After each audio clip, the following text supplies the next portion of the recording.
é Gilberto, eu sou enfermeiro da rede pública de Votorantim já há 7 anos, né? E o meu trabalho, minha ideia de trabalhar com gestante é pelo seguinte: eu tenho que abrir todos os pré-natais do posto, né? Antes de passar com o médico, ela passa com o enfermeiro, né? E assim, nas perguntas que você vai fazendo, da abertura do pré-natal e tudo mais, a maior parte das gestantes que chegam para abrir o pré-natal, a gravidez não era planejada. E eu fui percebendo que é assim, eu pergunto, a gravidez é planejada? Não, mas já que veio, né? Não, mas já que veio. Então você percebe que elas têm uma certa negação da gravidez e também do parto natural, né? Uma rejeição ao parto normal já no primeiro momento. Ela fala assim, o meu tem que ser cesárea, que o outro foi cesárea, o meu tem que ser cesárea porque a minha gravidez não complica, a minha gravidez complica e tudo mais. E no SUS a gente tem que trabalhar tanto o parto natural quanto, né, essa gestação para que seja tranquilo e tudo mais, né? E daí eu fiquei pensando como fazer, né? Não conheci o método do coach ainda, mas você ficava trabalhando e você se sente meio incompleto porque você não consegue dar o que ela quer para oferecer, você fica sendo cobrado de outra parte que você tem que trabalhar e tudo mais. E a gente tem que fazer pelo menos um processo educativo com a gestante durante toda a gestação. E, gente, para dar palpite de como vão cuidar dos filhos e tudo mais, elas já estão de saco cheio, né? Então foi 3 anos, logo no começo que eu entrei, que tinha que dar brinde para poder vir gestante no curso, tinha que fornecer atestado do dia inteiro, então você tem que conversar com o médico. Por quê? Você ensinava o que era a gestação, como o neném ia se desenvolver e, enfim, como cuidar, como amamentar e tudo mais. E isso as mães já fazem, as mães delas já fazem, a vizinha faz, todo mundo quer dar palpite quando a gestante está lá. Quando eu fiz o coaching, eu falei assim, eu vou mudar esse negócio aqui, né? Eu não vou lá dar palpite de como ela tem que criar o filho dela, porque o filho dela, o filho não é meu, né? Enfim, o instinto faz com que a mãe saiba fazer o que ela tem que fazer, né? Ainda tem vídeos de parto humanizado que a criança se coloca na barriga, ela sabe que ela tem que procurar o peito para ela amamentar e tudo mais. Então, o nosso instinto de sobrevivência faz com que a gente faça isso. E eu fui pensando, e daí a Vanessa apresentou pra gente o Ho'oponopono, né? Que sinto muito, me desculpe, sou grato, te amo, eu te amo, sou grato, né? Falei assim, eu vou usar esse negócio aí. Daí baixei um livro na internet de como usar o Ho'oponopono. Fui lá, li tudo mais. Daí tem lá para fazer água do sol, tem para fazer a pilastra azul, tem para fazer uma série de coisas. O que eu gostei do chocolate quente. Gente, não tem coisa melhor que chocolate quente pra saber.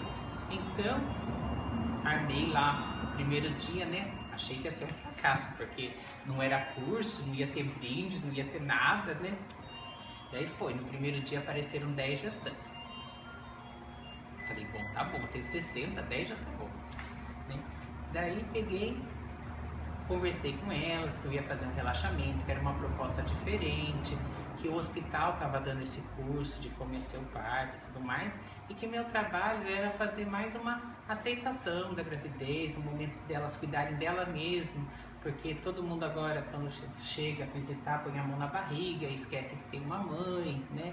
Então, que era um momento que elas iam cuidar delas mesmas, né? Então, daí eu comecei a fazer o Ho'oponopono, com as coisas que eu ouvia lá na abertura do pré-natal, né? Que sinto muito pelas vezes que te rejeitei, nem que se fosse por uma fração de segundos. Sinto muito por me sentir incapaz. E assim, eu tô fazendo um curso PNL, que tá acabando agora. Então, eu aprendi a fazer elas criarem um paraíso interior. Então, eu faço um relaxamento de indução e que elas descobrem o paraíso delas. Cada uma tem o seu, se é praia, se é campo, se é o quarto, se é... Enfim, elas definem qual é o paraíso delas, que é um lugar agradável para elas, um lugar onde elas vão gostar de viver, um lugar onde elas gostariam de morar, entendeu? Então elas criam esse paraíso delas, né? Então daí elas vão para esse paraíso e daí eu começo a fazer o Ho'oponopono, né? fiz o Ho'oponopono, terminei, sirvo o chocolate quente, né? A hora que você serve o chocolate quente, gente, é a coisa mais gostosa desse mundo, porque elas tomam e elas fazem assim, ai, porque acaba qualquer memória negativa. Aí vocês vão falar assim, e teve algum resultado? Teve. Você percebe que as mães que participam do grupo, elas vêm menos em encaixe por náusea, né? Então, elas vêm menos nesse encaixe, elas têm uma gestação mais tranquila. Elas procuram menos atendimento de emergência. Elas procuram menos atendimento de emergência, menos atendimento de encaixe. Elas trabalham melhor consigo. Daí fiquei pensando eu, por que a náusea é o sintoma que mais chama atenção, né? Que até os médicos falaram assim, nossa, a gestante do grupo não vem com queixa de gastrite ou de náusea mesmo, né? Eu falei assim, será que é o sentimento que elas querem colocar para fora? E daí comecei a analisar esse processo, porque eu trabalho muito o processo de rejeitão e acho que o vômito é você pôr para fora, né? Você colocar para fora. Então foi minha análise do grupo, que foi uma das queixas que mais diminuiu. E o parto normal ficou ainda assim, né? Então, do meio do ano para cá, eu fiz outro grupo, né? Então, eu tenho um grupo no final da gestação agora, né? Porque... E é o mesmo grupo que assistiu o primeiro semestre? É o mesmo grupo, porque eu acompanho praticamente a gestação delas inteira. Elas né? não mudam, né? Elas permanecem. Elas permanecem. A maior parte permanece, né? Porque eu tenho o santo Dr. Carlos também, que todas querem passar com ele, então elas não abandonam o pré-natal por nada. Né? Então ele me ajuda. Daí, então eu consigo, né? Então eu consigo pegar elas no começo da gravidez e agora eu tô pegando elas no final, que é um trabalho. Para eu não perder, eu tenho uma parceria com a Uniso. A Uniso, ela tem um grupo de terapia ocupacional que faz estágio dentro da UBS onde eu trabalho. E a professora delas super adorou o meu método, super se envolveu, e ela falou que tinha super a ver com a terapia ocupacional e tudo mais. Então, as gestantes que podem, toda quarta-feira à tarde, elas têm uma oficina. Então, eu não perco o vínculo. Então, eu estou sempre vendo elas na UBS, né? Então, elas fazem mandala, o trabalho delas agora está sendo fazer uma horta comunitária, né? Mas é assim, meu poço não tem terra, né?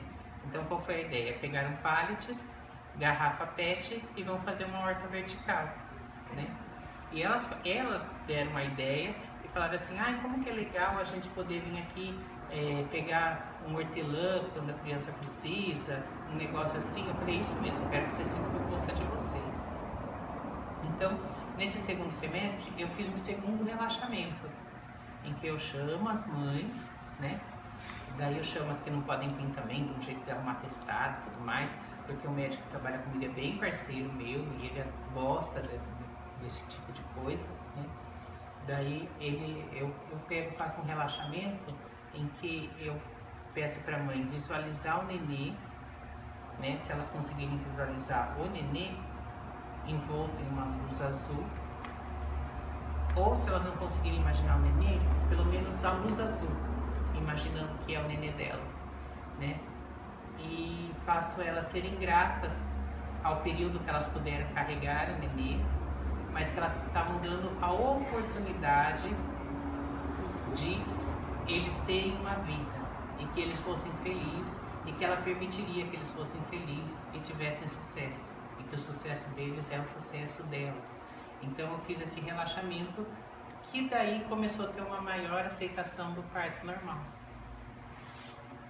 Porque no livro da Giovana aí, taca a cesárea é querer apressar o processo, né? Quando você faz cesárea, você quer cortar o vínculo logo, né? Então eu tive... Até por ansiedade. Né? Por ansiedade e tudo mais, né? Então eu fiz esse relaxamento para que essa ansiedade, esse padrão de que o parto normal é uma coisa ruim, que o natural é ruim, que o se desligar da criança, né? Porque apesar de amamentar e tudo mais, a criança não vai estar mais dentro, não vai ter mais um cordão umbilical segurando, né? Então que esse processo seja um processo natural, né? Que eu sempre falo para elas assim, porque eu sou igual cachorro vira-lata onde eu trabalho, sabe? Eu encontro a pessoa no corredor, eu vou, cumprimento, eu falo, eu pergunto, né? As meninas que trabalham comigo me chamam de cachorro vira-lata, porque diz que não pode passar a mão que eu já abano a rabinha e fico lá. Mas então, eu pergunto tudo mais, porque a cesárea no SUS, você sabe que o parto é complicado, senão eles vão tentar um parto normal. E eu tento colocar isso para elas. Eu falei assim, não peça cesárea, né? A força do pedido é muito grande, principalmente você que é mãe, né? Peça que seu filho venha com saúde, peça que seu filho venha bem e que seja um parto normal bom, peça um bom parto, não uma cesárea, né? Então eu trabalho muito isso o tempo todo com elas, né? E elas têm a abertura de me procurar a qualquer momento, né? Eu deixo essa abertura já no primeiro momento ali. Tem umas que trazem para escolher o nome do filho agora, sabe? Tem umas coisas assim bem bacanas. Eu vou me sentindo velha quando eu vejo que já o outro pré-natal. Eu falei o outro filho, ela fala esse aqui, esse sempre. Então, mas é um trabalho bem gostoso, né? De aceitação da própria condição do pré-natal. Eu estava comentando com ela que agora nesses 2 últimos meses eu não estou conseguindo fazer grupo, porque devido à crise, né, o posto explodiu de gente, né? Muita gente perdeu convênio, muita gente perdeu as coisas, e eu estou abrindo assim coisas de 6 pré-natal por dia, e assim, as pessoas vêm cada vez menos orientadas, né? Então a mulher que não lembra quando foi a última menstruação, que não presta atenção no próprio corpo, já é meu próximo trabalho que eu vou já vou ter que trabalhar. Já tem um grupo novo aí para você pensar. Novo, né? Que eu comecei um trabalho com adolescentes, mas aí devido à epidemia da dengue teve que cortar, então não consegui avaliar os resultados, né? Mas as adolescentes estão vindo muito, né? E já tô me cobrando, que eu me cobro muito, né? Que só essa semana eu abri 3 pré-natal de menina de 14 anos. Então eu falei, ai meu grupo, que eu não consegui dar certo.